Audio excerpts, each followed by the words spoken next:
बिस्मिल्लाहिर्रहमानिर्रहीम अस्सलाम वालेकुम welcome to home biology MDCAT لپاره چې کوم کورس ته هغه تاسو شروع کوم بیا به خاص کر د بایولوژي چې کوم پورشن دی هغه ته شروع کوم او MDCAT سلیبس چې کله تاسو راوړوي یا د هغه چې کوم کیوریکولم دی د بایولوژي پورشن تاسو وګورئ نو پاکي اولنې ټاپک ته کلاسیفیکیشن اف وایرس یا کلاسیفیکیشن اف وایرسز د وایرس په اړه کې تاسو کلاس 9 بایولوژي کې کلاس 11 بایولوژي کې تاسو ویلي چې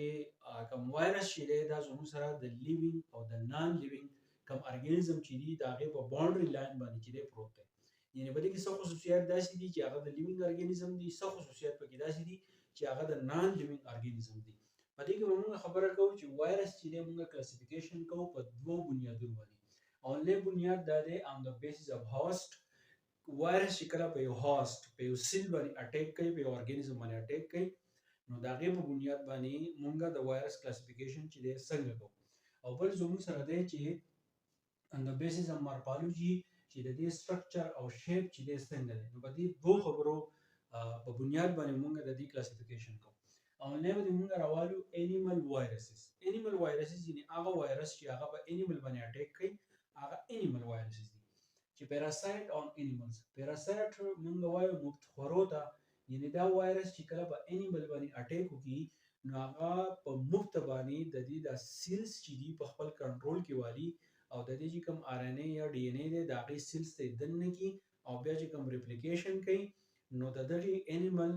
سیلز چې دی هغه په تیار باندې استعمالي او خپل کاپیانی چې دی د دې انیمل په دې سیل کې دننه چې خپل کاپیانی چې دی جوړي نو ځکه ویل کېږي چې parasite on animal او دا غي نه علاوه and cause disease on them او په دې animals کې بیماریاں چې دي هغه خوري ٹھیک شو ها اوس په دې کې زموږ سره ډي ان ای همي او دا غي نه علاوه ډي ان ای پکې نه په دې کې زموږ سره ار ان ای همي په کوم وایرس کې کوم وایرس په انیمل باندې اٹیک اوس دا کمی بیماریاں چې دي په انیملز کې خوري اول زموږ سره پولیو تاسو ټول پیژنئ چې پولیو زموږ سره د ماسورتیا یو بیماری ده چې پاکي لاس یا خپچ د حق کیږي میزلز خسرا یو بیماری ده انفلوئنزا نزله زکام چې دی هغه ته موږ وایو ایډز چې کله ډېر شي بیماریان راوځي شي او خپل ټول علامات په یو ځای باندې ښکار کی نو دا غینه په وجود کې یو غټه بیماری جوړیږي چې هغه ته موږ ایډز وایو هپاتایټس یرقال زړې چې ته موږ وایو په درې قسمه باندې دي او دا غیر علاوه نور ډېر شي بیماریان دي دا ټول زموږ سره دي انیمل وایرسز بیا زموږ سره پلانټ وایرسز دي پلانټ وایرسز داسې چې پیراسایټس ان پلانټس دا په پلانټس باندې اٹیک کوي او د پلانټ سیل چې دي دا غي ماشينري چې استعمالي او په دې کې څه بیماریان چې دي هغه خوري په دې کې یا زموږ سره ډي ان ای او یا زموږ سره سي ار ان ای دا زموږ سره په پلانټ کې یو بیماری خوري چې هغه ته موږ ټي ام یو وایو یعنی ټوبیکو موزایک وایرس د تماکو چې کوم بوټي دی کوم چې د منشیاتو لپاره استعمالي هغه باندې دا اٹیک کوي او دا غي په پاڼه کې واړه سوري کوي هغه پاڼه چې بیا د کار چې دی وباسي او دا غني علاوه شوګر کین موزایک او زوم سره کم غنۍ نه هغه بوټي چې دی هم بیماری چې دا لګي نو دا زوم سره سوکتي دا پلانټ وایرس دی بیا بکټریوفیج دی یعنی هغه وایرس چې هغه بکټیریا باندې اٹیک کوي نه زوم سره بکټریوفیج دی ٹھیک شو په دې کې زوم سره ډي ان ای چې دی ایز ا جینیټیک میټیریال چې دی زوم سره استعمالي دا غني علاوه د دې زوم سره وو قسمونه دي هغه وایرس چې هغه بکټیریا باندې اٹیک کوي وو قسمونه دي لکه ټي 1 مالیکل دی ټي مطلب دی ټایپ 1 بیا زموږ سره دی ټایپ 2 په اخر کې زموږ سره ټایپ 7 نو دا ټي 1 نواله ټي 7 پورې چې دی د وایرس دي چې هغه د بکټیریا باندې چې دی اٹیک کوي ٹھیک شو ها وس دا زموږ سره on the basis of host چې دی host چې دی یو انیمل نه بل پلانټ او بل چې دی زموږ سره بکټیریا دی on the basis of morphology موږ وګورو چې د دې شکل صورت وغیرہ د هغه په بنیاد باندې دا چې موږ څنګه کلاسیفیکیشن کوو دي نه اول زموږ سره سپیریکل وایرس دی سپیریکل موږ وایو راوند شیپ یعنی داسې وایرس چې د هغه شکل چې دی هغه بالکل راوند دی ٹھیک شو او ایکوساهیډرل او پالیهیډرل ایکوساهیډرل یا پالیهیډرل موږ دې ته وایو د دې چې کوم فیسز دي هغه ډیر زیات دي د سو پوری 20 سایډز او فیسز چې دی د بي لکه زموږ سره چې کوم پولیو وایرس دی د دې شکل ته موږ وګورو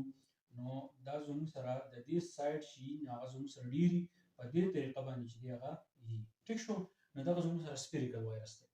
سپیریکل وایرس اگزامپل زموږ سره څوک دی دا پولیو وایرس دی بل زموږ سره راډ شیپ وایرس دی راډ شیپ ته چې موږ د دویمه نوم وایو هیلیکل وایرسز لکه زموږ سره دا مارکر چې دی دا زموږ سره راډ شیپ دی دې چې موږ هیلیکل چې دی هغه ته هم وایو او میټ او په دې کې څه په دې کې کیپسید مطلب دا دی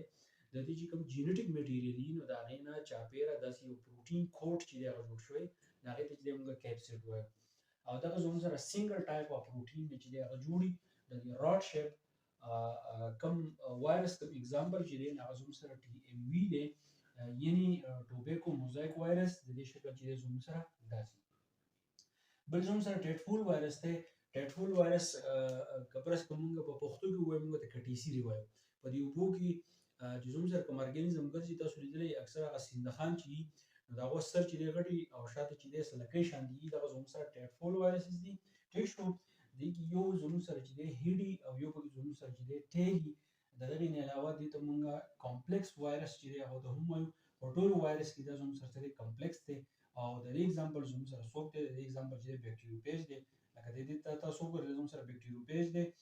دا چې وایرس ته چې بیکټیریا باندې اٹیک کوي او د دې شکل د وګورو نو دا زموږ سره چې ټیټفول ښکاري نو کلاسیفیکیشن اف وایرس کې تاسو سوي چې on the basis of host څنګه ډیوایډ کوو on the basis of morphology on the basis of host چې دی په دې انیمل وایرسز دي په دې پلانټ وایرسز دي او په دې کې بیکټیریوفیج دي on the basis of morphology دا موږ ډیوایډ کوو spherical viruses ته rod shape viruses ته او ټیټفول viruses ته په دې بیا ډیسکوري اف وایرس ته نو ان شاء الله زه تاسو ته بل لیکچر کې کومه د ام ډي کیټ لیکچر کوم سیریز دا به کې آنلاین لیکچر دی ځان چې د سکرین شاټ والے ځان ډاونلوډ کړئ په یوټیوب باندې وګورئ چې موږ ته چې هم څه پیدا چې راورسي کمنټ کې وایي کمه به شي به شوي نه په کمنټ کې تاسو ضرور وایي زموږ حوصله افزایی کیږي ثانک یو ډیر